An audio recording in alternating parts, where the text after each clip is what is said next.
In San Joaquin County, the fierce wind caused all kinds of distress and chaos for people living there. ABC 10's Kurt Rivera examines that part of our storm coverage today. Along roadways throughout San Joaquin County, gusty winds mixed with rain made driving treacherous. I think it's absolutely crazy. Adam Seligman of Lathrop witnessed an accident in Modesto while he was behind the wheel. There was an accident right in front of me where the car had to swerve off to the side, and it hydroplaned and actually kept twirling around in circles.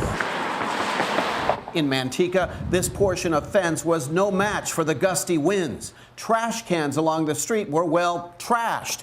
Blanca Ramos became an impromptu trash can wrangler.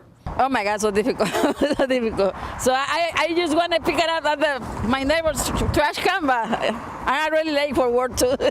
A short distance away, part of this front yard became unwanted lakefront property. The homeowner spoke to me through his Ring camera. If we have multiple days of hard rain, then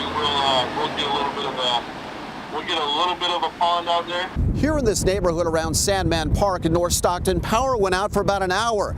And power has been out sporadically across San Joaquin County. Trees have come down too. This one at a home across from Stockton's American Legion Park. You can see how it's rotted out where perhaps years of drought finally took their toll. Back on the roads, as this wild and crazy weather continues, Adam Seligman offers this familiar but important reminder. Drive slow.